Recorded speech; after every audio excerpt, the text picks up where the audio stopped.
Um, Hare Krishna, dear devotees, Dhanavad Pranam Jai Srila Prabhupada. So today we start our Srimad Bhagavatam class for ISKCON Portland. We will say a little bit of prayers. And we'll start.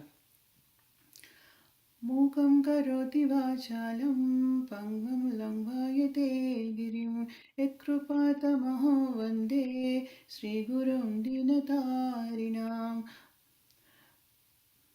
नारायणं नमस्कृत्य नरं चैव नरोत्तमं देवीं सरस्वतीं व्यासं ततो जयमुदीरयेत् नष्टप्राये स्वभद्रेषु नित्यं भागवतसेवया भगवती उत्तमश्लोके भक्तिर्भवति नैष्टिकी कृष्णाय वासुदेवाय देवकी नन्दनाय च नन्दगोपकुमाराय गोविन्दाय नमो नमः.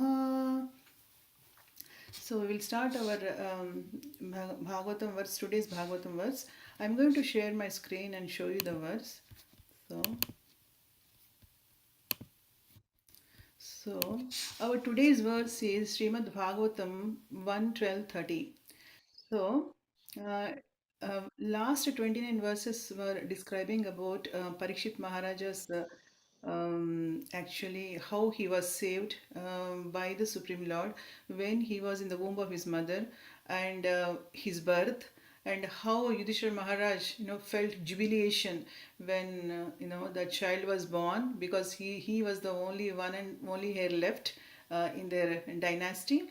And after that, Yudhishthira Maharaj inviting the austere Brahmanas and priests for blessing the child, for performing the Jata Karma and also the birth ceremony. And then their austere Brahmanas predictions about Parikshit Maharaj. And after that, the glorification of the qualities of the Parikshit Maharaj, everything went so well, where in a very, grand manner, grandeur manner, everything was performed. And in the last verse, everyone went to their respective homes. So that was done. And then this verse is also a very special verse, because this verse is talking about the darshan of the Lord for Parikshit Maharaj. So in this verse, we will now speak the verse and read the translation and purport. स एष लोके विख्याता परीक्षिदिति यत्प्रभु पूर्वं दृष्टामनुध्यायान् परीक्षिता नरीश्वः स एष लोके विख्यातः परीक्षिदिति यत्प्रभुः पूर्वं दृष्टामनुध्यायान् परीक्षिता नरेष्विह स एष विख्यातः परीक्षिदिति प्रभुः पूर्वं दृष्टमनुध्यायान् परीक्षिता नरीश्वः. Anyone would like to repeat the verse, please? Mataji? Yes. स एष लोके विख्यातः परीक्षित् इति यत् प्रभु पूर्वं दृष्टम् अनुध्यायन् परीक्षेत नरेष्विह. Thank you so much, Prabhuji. Anyone else? Vijayalakshmi Mataji, would you like to read? Yeah. Hare Krishna, it is me, Mataji. Saishe loke vikhyatah parikshit iti yat prabhu purvam drishyam anudhyayan pariksheta nareshvat itaha. Hare Krishna. Hare Krishna Mataji, thank you so much. Anyone else want to read the verse? Okay. Sa he yesaha, in this loke world, vikhyataha, famous, parikshit, one who examines, iti, thus, yat, what, prabhuhu, O my king, purvam, before, drustam, seen, anujjayan, constantly contemplating, pariksheta, shall examine, nareshu, unto every man, iha, here. Translation by His Divine Grace, translation and purport by His Divine Grace, A.C. Bhakti Vedanta Swami Srila Prabhupada ki Jai. So his son would become famous in the world as Parikshit, examiner, because he would come to examine all human beings in his search after that personality whom he saw before his birth. Thus he would come to constantly contemplate him. Purport: Maharaja Parikshit, fortunate as he was, got the impression of the Lord even in the womb of his mother, and thus his contemplation on the Lord was constantly with him. Once the impression of the transcendental form of the Lord is fixed in one's mind, one can never forget him in any circumstances. Child Parikshit, after coming out of the womb, was in the habit of examining everyone to see whether he was the same personality whom he first saw in the womb. But no one could be equal to or more attractive than the Lord, and therefore he never accepted anyone. But the Lord was constantly with him by such examination, and thus Maharaja Parikshit was always engaged in the devotional service of the Lord by remembrance. Srila Jiva Goswami remarks in this connection that every child, if given an impression of the Lord from his very childhood, certainly becomes a great devotee of the Lord like Maharaja Parikshit.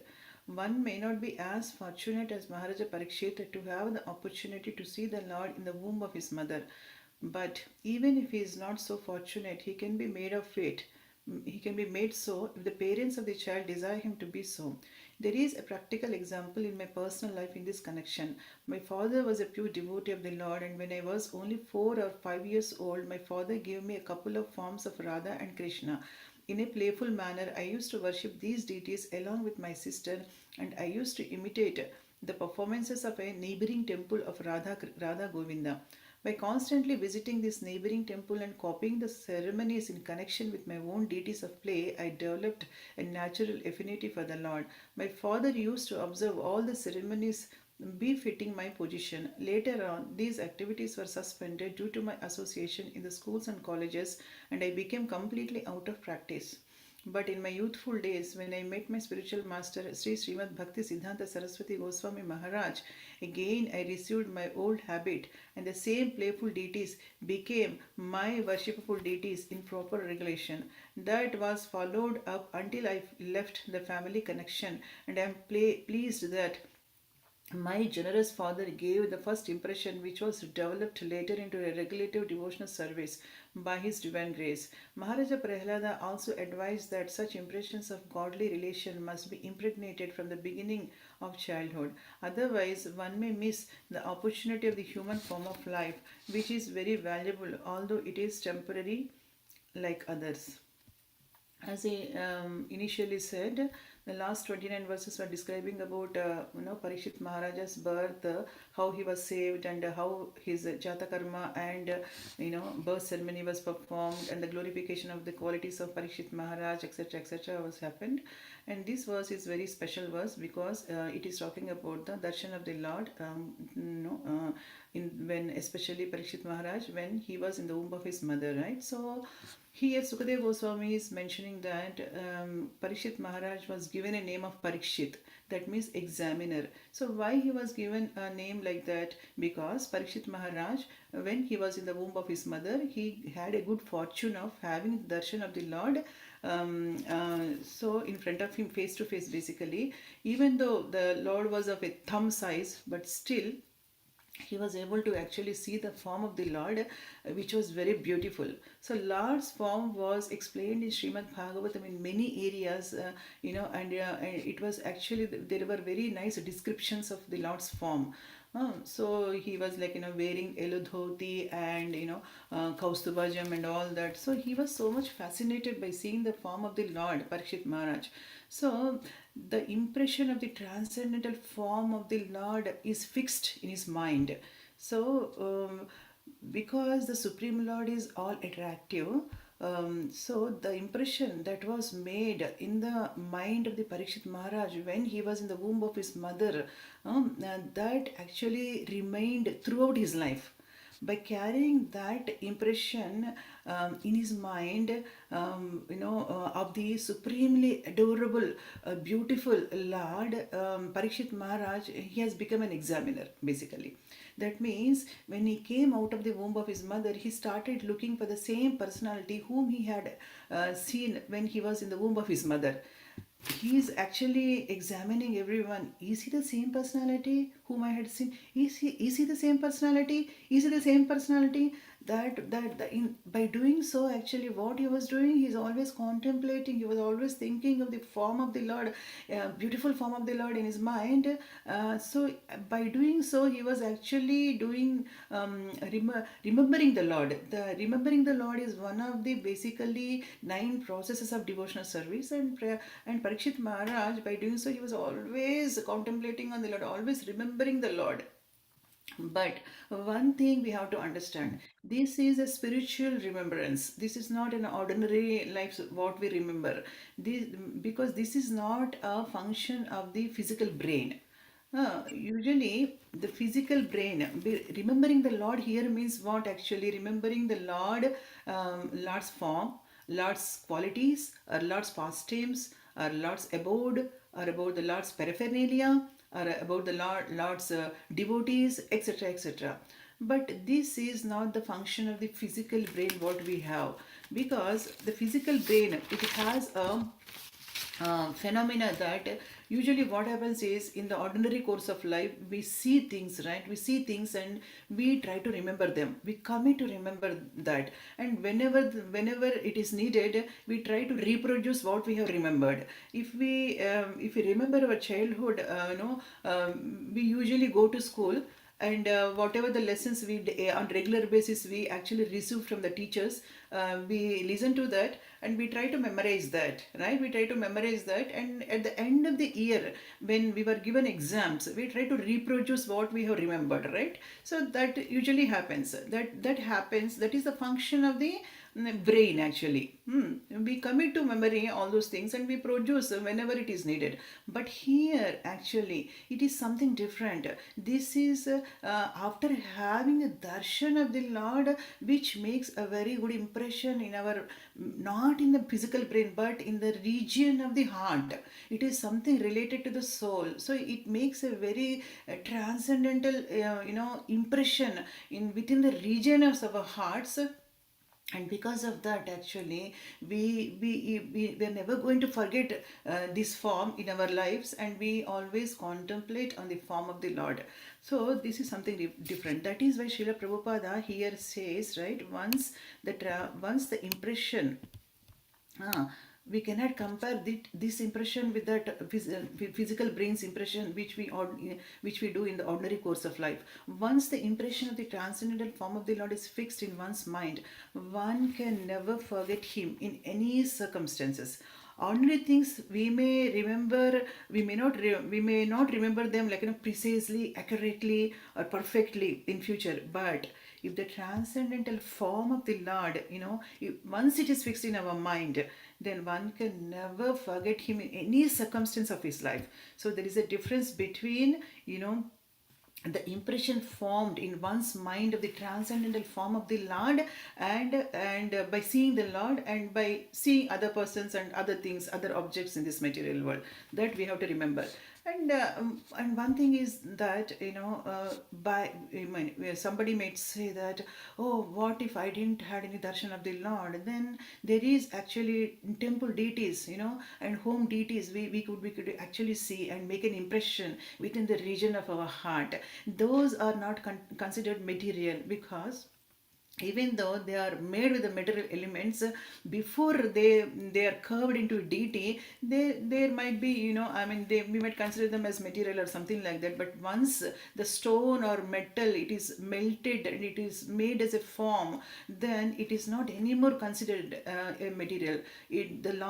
Especially when the deity is welcomed into a temple or a home and installed, and that means that we are inviting the deity to a home or temple, by requesting the deity to accept our services. So in that case, when it is done with a acharya, especially, it means that the God is present in our house or in the temple.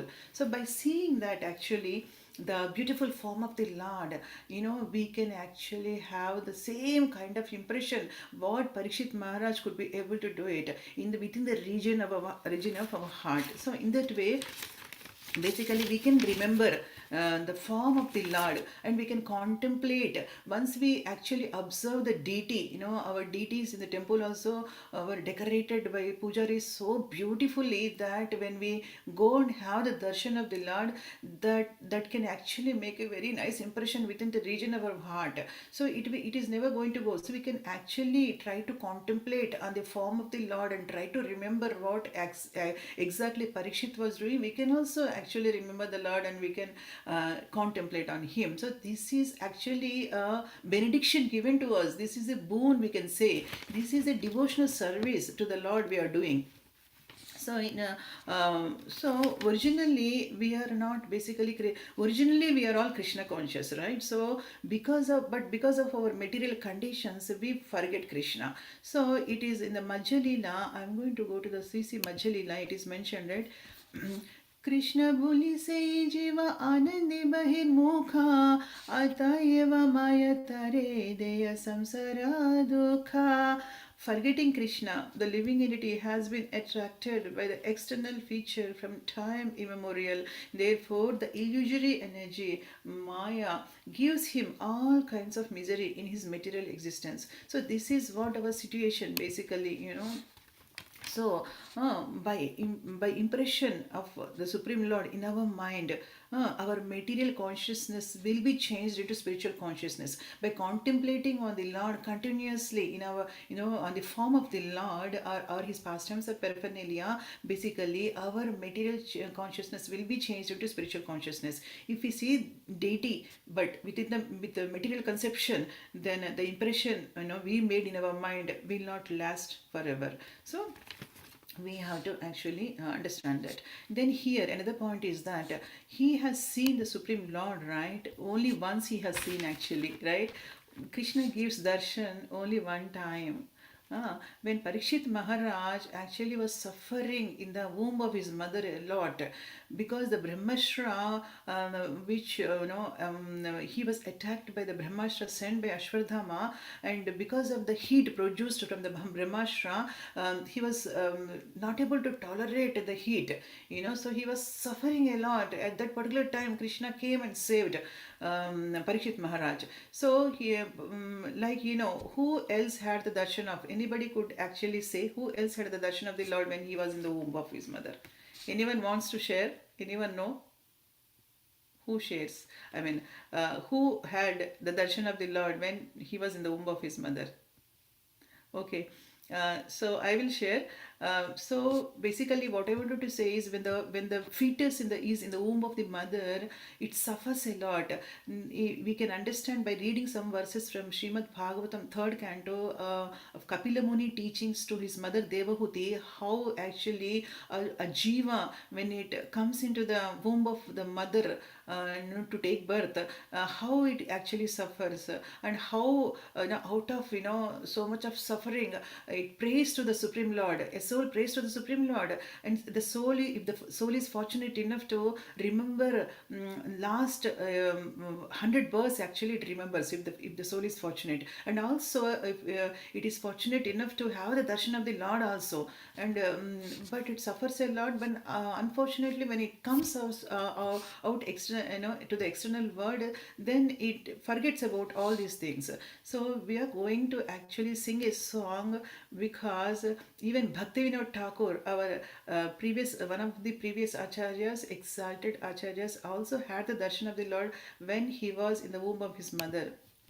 So we will read this song and understand how actually the soul feels, because he himself personally felt that, and he shared with all of us. We are so fortunate to have this bhajan, so we can understand. We will go through this and read the translation, and we'll try to understand.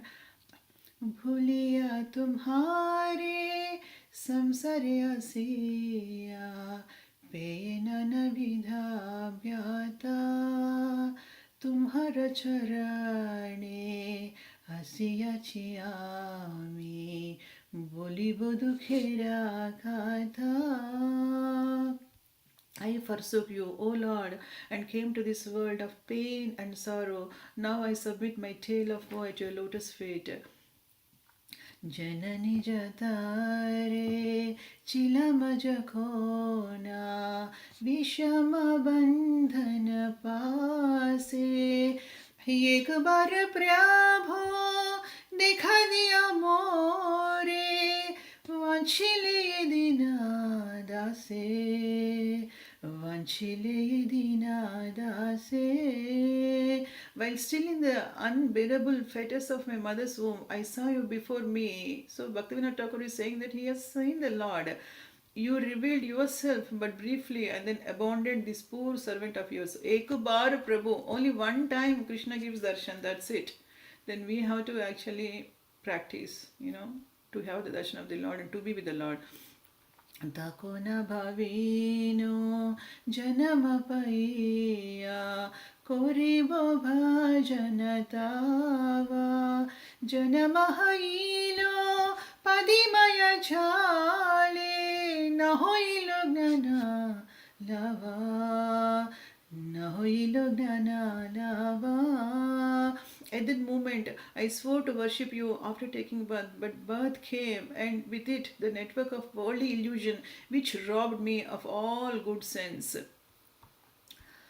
आधरे रचेले स्वजनर लोकोले हासिया कातनु काला जनक जनानी स्नेहित भोलिया संसार लगिलो भालो. As a fondled son in the lap of relatives, I passed my time smiling and laughing. My parents' affection helped me to forget the pangs of birth, and I thought the world was very nice. Krame dine dina balaka hoya belinu balaka saha arakichu dine nanavu pajilo patapodi ahara.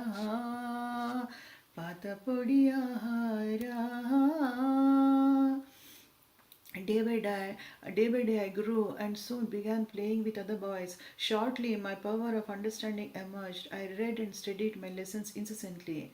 Vidyara gaurave brahmi deshe deshe dhana upajana kori svajana palana kuriye kamani bhulino tumhare hare bhulino tumhare hare. Traveling from place to place, proud of my education, I grew wealthy and maintained my family with undivided attention. Oh Lord Hari, I forgot you. Now in old age, Bhakti Vinoda, Bhajya ke kona bhakti vinoda kandiya katharati na bhajiya tore dinabruta gelo ye kona ki habe gati ye kona ki habe gati. Now in old age, Bhakti Vinoda is sad. He weeps. I failed to worship you, O Lord, and instead passed my life in vain. What will be my fate now? So is that really he's doing that? No, he's such an exalted person. He never forgot Krishna. But still, to show us an example, he's singing this song. So maybe we must have also had the darshan of the Lord when we were in our mother's womb, but we had unfortunately had forgotten about that, right? So now actually we will see only one time God gives darshan, so that we have to remember and we have to utilize that. Now we will actually go through some verses how the fetus in the mother's womb will suffer. Then we can understand actually suffering of the jiva in the mother's womb. This is from Kapil Dev's teaching from Srimad Bhagavatam to his mother Devahuti, deriving its nutrition from the food and drink taken by the mother. The fetus grows and remains in that abominable residence of stools and urine, which is the breeding place of all kinds of worms. Bitten again and again all over the body by the hungry worms in the abdomen itself, the child suffers a terrible agony because of his tenderness. He thus becomes unconscious moment after moment because of the terrible condition. The miserable condition of material existence is not only felt when we come out of the womb of the mother, but it is also present within the womb. Miserable life begins from the moment the living entity begins to contact his material body. Unfortunately, we forget this experience and do not take the miseries of birth very seriously. Owing to the mother's eating bitter, pungent foodstuffs or food which is too salty or too sour, the body of the child incessantly suffers pains which are almost intolerable. All descriptions of the child's body situation in the womb of the mother are beyond our conception. I mean, we cannot even really perceive that. It's very difficult to remain in such a position, but still the child has to remain because his consciousness is not very developed. The child can tolerate it, otherwise, it is impossible. Otherwise, he would die. See, that much of suffering we had. This is the benediction of Maya who endows the suffering body with the qualifications for tolerating such terrible tortures. Placed within the amnion covered outside by the intestines, the child remains lying on one side of the abdomen, his head turned towards his belly and his back and neck arched like a bow. It's very difficult position, You can hear Srila Prabhupada is saying, right? If a grown man were put into such a condition as a child, completely entangled in all respects. So that was the situation. The child thus remains just like a bird in a cage, without freedom of a movement. At that time, if the child is fortunate, he can remember all the troubles of his past 100 births. This is actually, said, and grieves wretchedly. What is the possibility of peace of mind in that condition? After birth, the child may forget about difficulties of his past lives, but when we are grown up, we can at least understand the grievous tortures undergone at birth and death by reading the authorized scriptures like Srimad Bhagavatam. That is what, okay. We have to, by reading only we can understand the scriptures are, every detail is given in the scriptures. So by reading Srimad Bhagavatam, we can understand our situation. Thus, endowed with the development of consciousness from the 7th month after his conception, the child is tossed downward by the airs that press the embryo during the weeks preceding delivery. Like the worms born of the same filthy, abominable cavity, he cannot remain in one place. So here one important we have to understand. Since the child is born from the womb of the mother, and the worms were also born of the fermentation within the womb of the same mother, under the circumstances the child and the worms are actually brothers.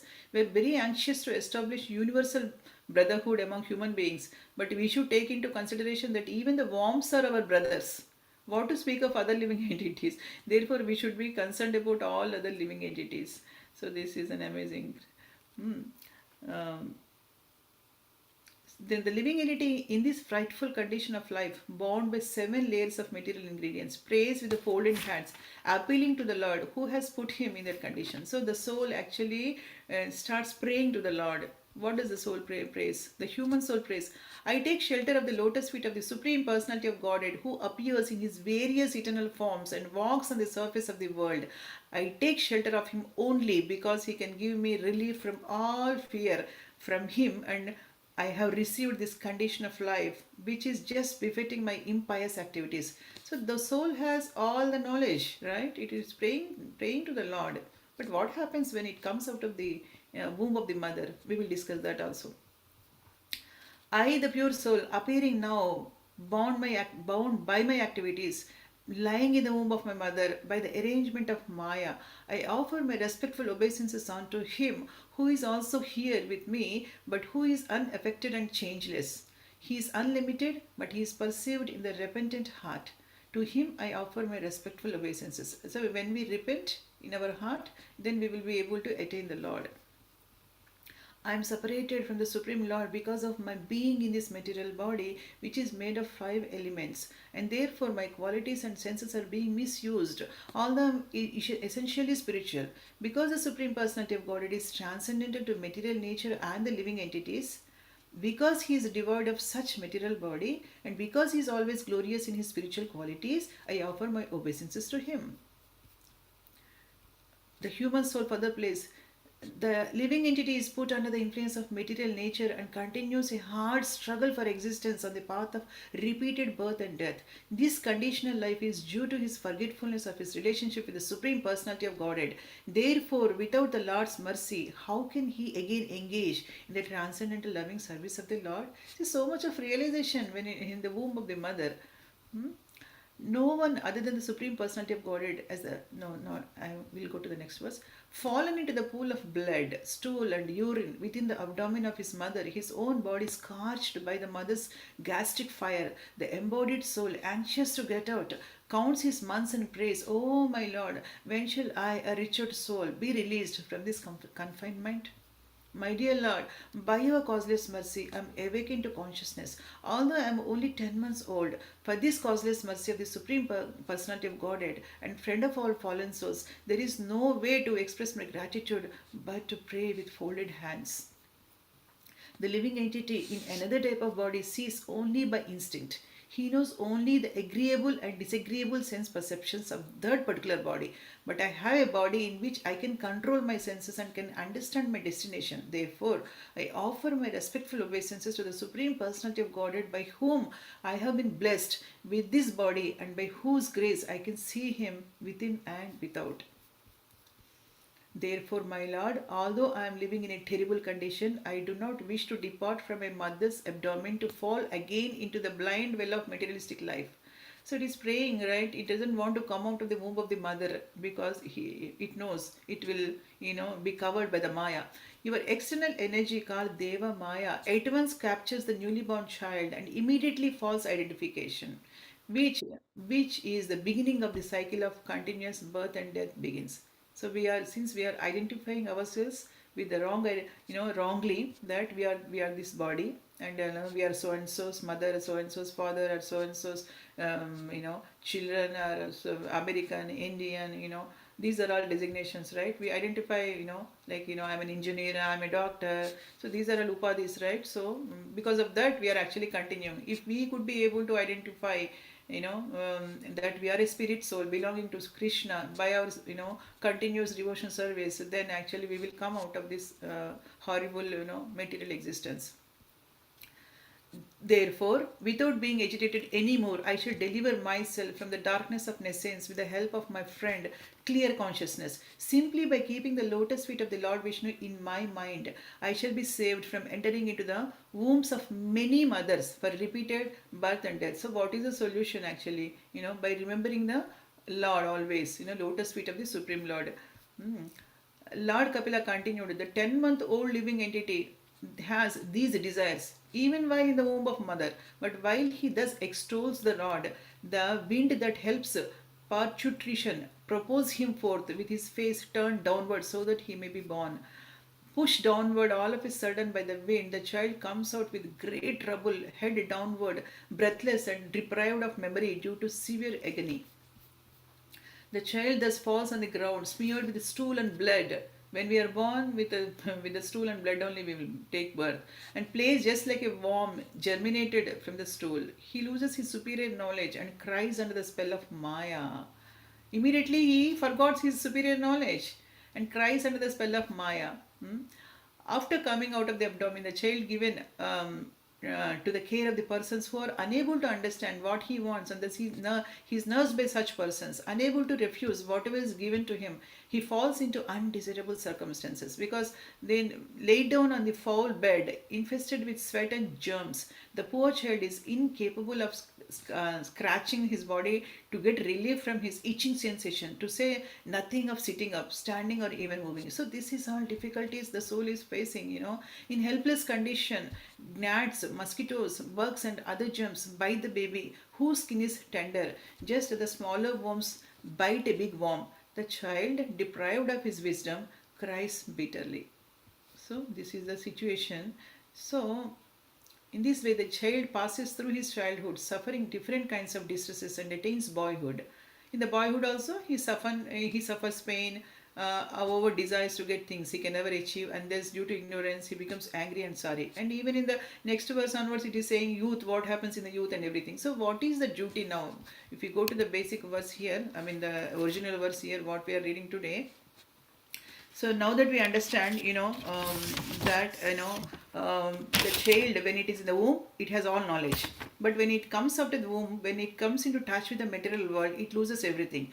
Then, what is the responsibility of the parents? Now we can understand. See, because the child doesn't know anything, the parent, it is the responsibility of the parents, right? Because it is their responsibility to take proper care of the child and to keep the child in a right path, right? For that, what we have to do is, first parent has to become devotees of the Lord, right? Unless we become the devotees of the Lord, we cannot even guide our children, right? So whatever that foundation, the strong devotional foundation we actually give to our children, that is going to last forever in their lives, right? Because when the child is born, his mind is like a white paper. It was mentioned many times by Srila Prabhupada also, right? The mind is like a white paper. So whatever we give them, actually, that if is going to give an impression on their paper like white mind, right? So if you could be able to train them in Krishna consciousness, and by showing actually the forms of the Lord and giving them the toys. And so many devotees I have seen in devotee families, they are actually buying the toys like Jagannath, the Baladev, Subhadra, and also Radha Krishna forms. And when they in a Krishna consciousness families, I have seen that they are buying those things and giving their children. So they are actually praying with the Lord only, right? They're playing with the Lord only, right from the childhood. So in that way, they can actually make an intimate relationship with the Lord, right from the beginning, right? So even Srila Prabhupada is also saying in the next, actually the first paragraph we discussed now, and the next paragraph Srila Prabhupada clearly mentioning, when I read the purport, it was very nice how Srila Prabhupada was kept in bhakti by his devotee parents, Gaur Mohan Dey and Rajini Mataji, like how they have given him Radha Krishna forms, and also he actually got used to some very nice kind of worship right from his childhood. And moreover, he used to do Radha Yatra also. And not only that, he used to go to the Radha Govind temple nearby to his house and observe the festivities over there, and the worship of puja, the method of worship and everything. He comes home and he used to follow what he had observed when he was at the temple, right? So by this we can understand that, how to give training to our children, right? We have to actually take them to the temple if it is nearby, and somehow, every at least weekly once, and make them give the association of the Lord, make them observe the kind of worship going on in the temple or at home deities, and give them some nice uh, deities to worship every day, so that they make it, if for them, they will make it as a habit, everyday worship of the Lord, right? At their level, I mean, it is enough actually, so in this way, we can actually train our children. For that, the parents should actually first take up Krishna consciousness very seriously if they want to actually give nice impressions to their child, right? So it is very important. And moreover, Prahlad Maharaj, everybody knows about Prahlad Maharaj, right? He also mentioned that at the devotional service, basically it has to start from a very tender age. Prahlad started his remembrance of the Lord, started his worship at a very very young age, right? So we will go through some verses what Prahlad Maharaj actually said. This is this is from 7th canto of Srimad Bhagavatam, and 6th chapter, where Prahlad actually, this is a chapter, Prahlad instructs his demonic schoolmates, right? So just a minute. So here, Prahlad Maharaj is saying that, Prahlad Maharaj said, one who is sufficiently intelligent should use the human form of body from the very beginning of life.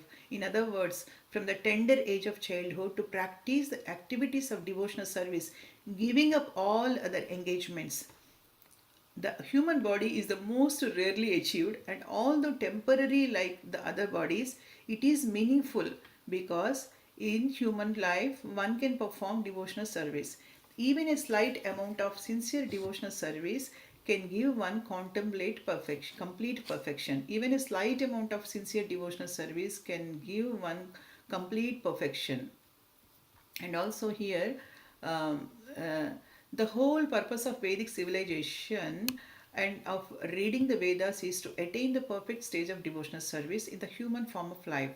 According to the Vedic system, therefore, from the very beginning of life, the Brahmacharya system is introduced so that from one's very childhood, from the age of 5 years, one can practice modifying one's human activities so as to engage perfectly in devotional service. As confirmed in Bhagavad Gita 2.40, Swalpam api yasya dharmasya trayate mahato bhayat. Even a little advancement on the path can protect one from the most dangerous type of fear. Right? Even one more thing is Srila Prabhupada saying in today's purport, actually, even though he did a lot of worship when he was a child, but he was diverted or he was engaged in other duties when he was grown up. In the teenage, he went to the colleges and all that. So he has forgotten he didn't have time to do that. So he has kept his deities in a box and kept it over there. But still, where he came back, that is what it happens.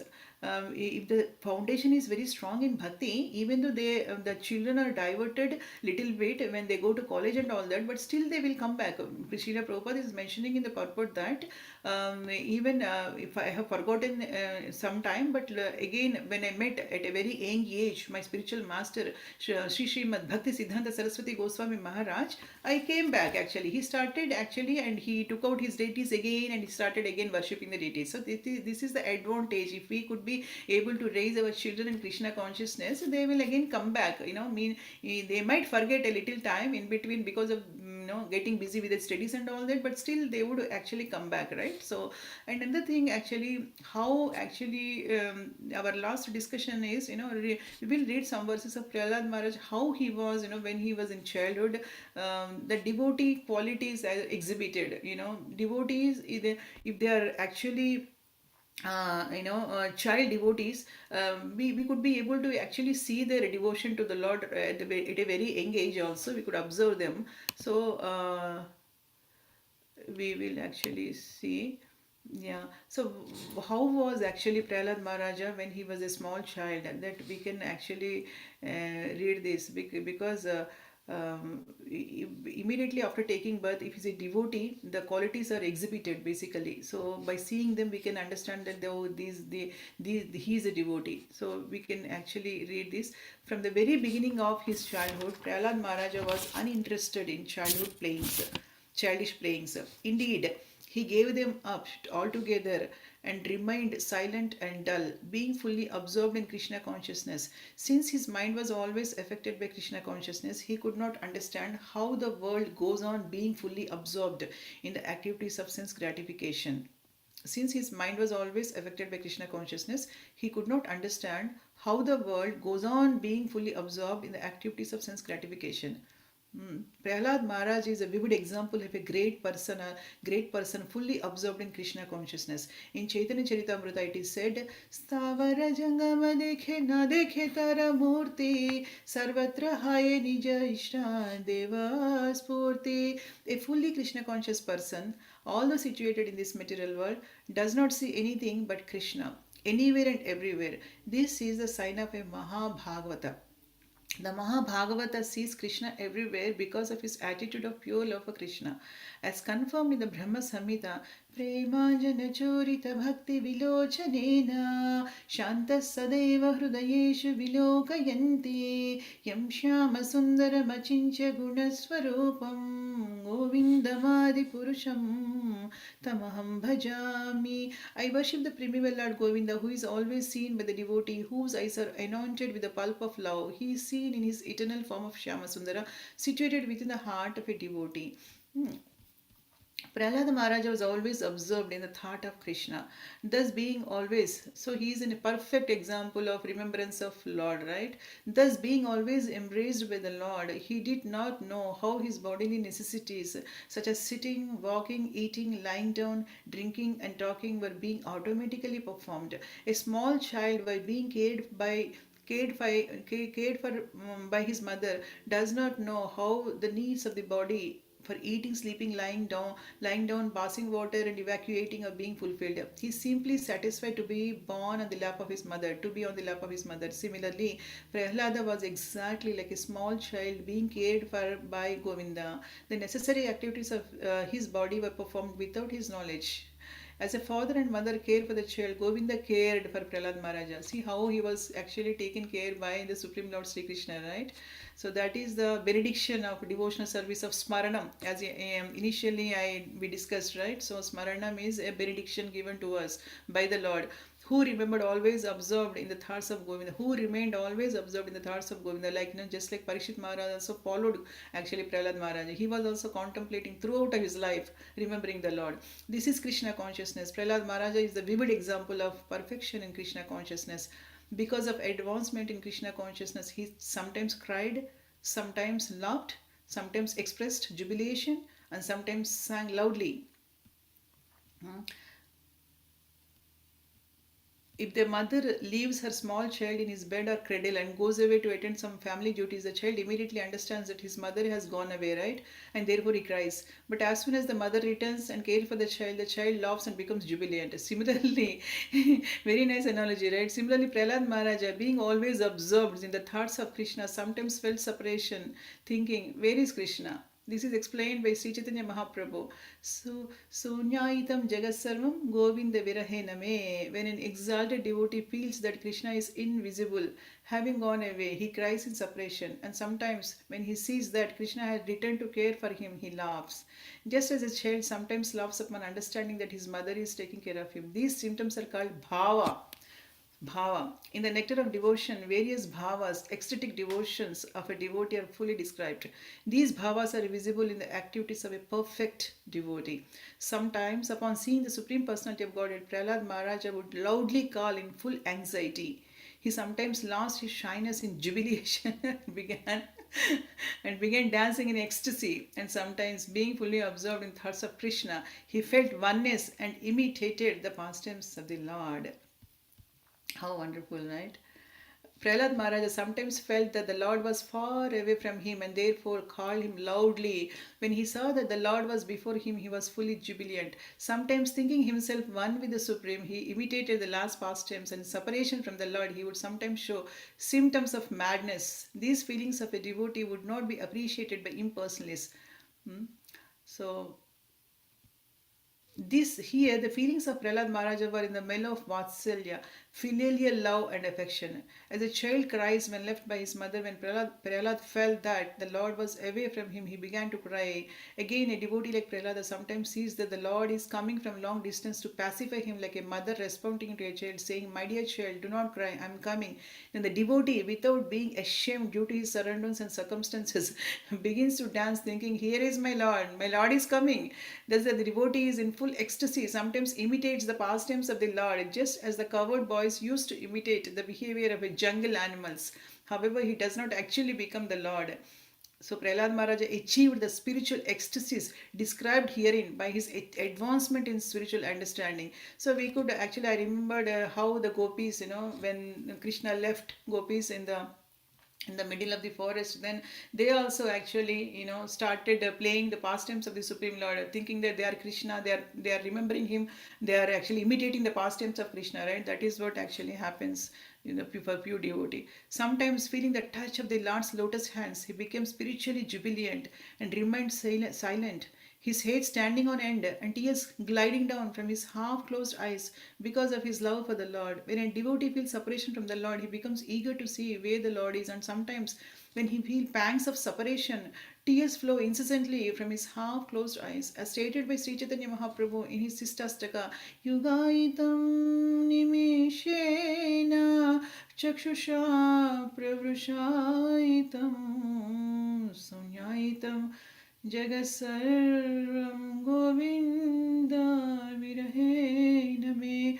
The words Chakshusha Pravrishaitam refers to tears falling incessantly from the devotee's eyes. These symptoms, which appear in pure devotional ecstasy, were visible in the body of Prahlad Maharaj. So, such a great personality. Because of his association with perfect unalloyed devotees who had nothing to do with anything material, Prahlad Maharaja constantly engaged in the service of the Lord's lotus feet. I read one more time. Because of his association with perfect, unalloyed devotees who had nothing to do with anything material, Prahlad Maharaja constantly engaged in the service of the Lord's lotus feet. By seeing his bodily features when he was in perfect ecstasy, persons very poor in spiritual understanding became purified. In other words, Prahlad Maharaja bestowed upon them transcendental bliss. By reading these narrations, also we can have a little bit of minute purity.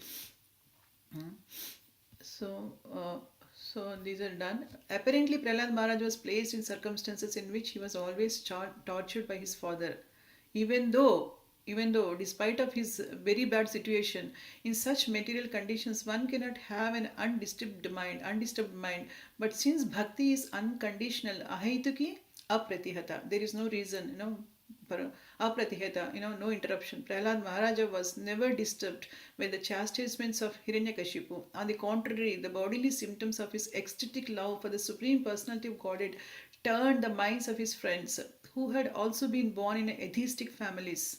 The demonic friends also changed. Instead of being disturbed by the torments of his father, Prahlada influenced these friends and cleansed their minds. A devotee is never contaminated by material conditions, but persons subjected to material conditions can become spiritually advanced and blissful upon seeing the behavior of a pure devotee. So, this is a very perfect example um, given by. Why my video is off, I don't know. So, this is a perfect example given in the scriptures, our scriptures about Prahlad Maharaj. So, what we learned today is, even though we are not, I mean, at least I am not fortunate enough to have the darshan of the Lord, but by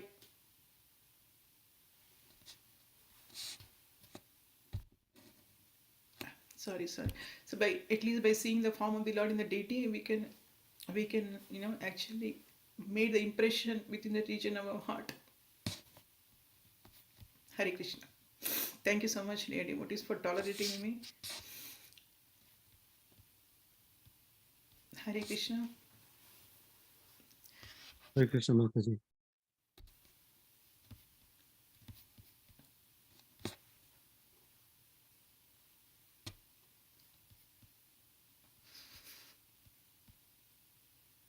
Hare Krishna, dear devotees, would anybody like to have question, pose a question or comment?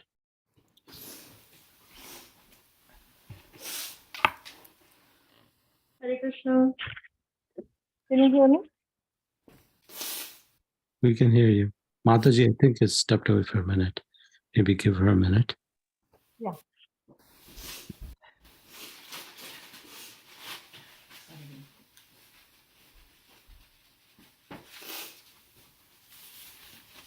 I'm so sorry, devotees. I just went to drink some water.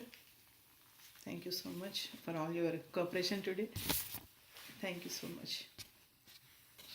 Hare Krishna Mataji. Dandavad Jai Srila Prabhupada. It was a very nice class, Mataji. Thank you so much.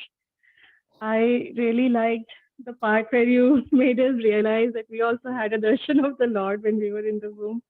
So that is actually very, I'm so happy that not just Parikshit Maharaj, but we also got the opportunity, but we did not make use of that. That's a different thing. And the beautiful bhajan that you sang. Your voice is so sweet, Mataji. You made it even more sweeter. Thank you so much for everything, Mataji. Hare Krishna. Hare Krishna. Thank you so much for your encouragement, Mataji. Thank you so much. Please keep. Hare Krishna Mataji, thank you very much. And you narrated everything very well. And Mother Krishna, Mother Devaki Krishna, and how the mother will get the pains and like that. It is very important for everybody. And you are very emotional. And yeah, thank you very much. How you narrated it is very good and very effective. Thank you. Thank you so much for attending the class regularly, Mataji, every Sunday. And thank you so much for all your encouragement. Thank you for also your blessings, Mataji. Thank you so much. Thank you. Hare Krishna.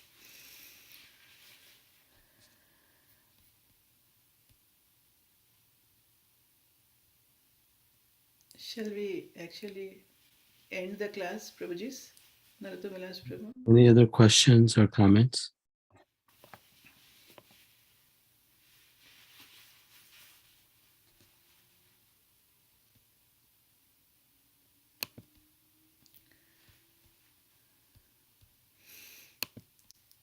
Thank you, Mataji, for It seems there is no question, so thank you for speaking on this verse and glorifying Prahlad Maharaj. I'm sorry, Parikshit Maharaj, and focusing on remembrance.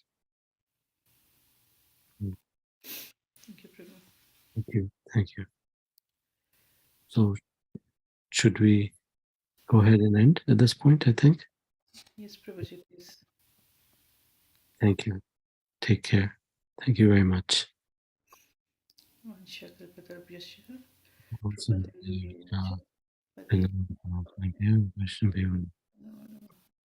Thank you so much. Mataji, for continuing this in spite of your other services and the distance that you're from Portland Temple. I'm happy to see your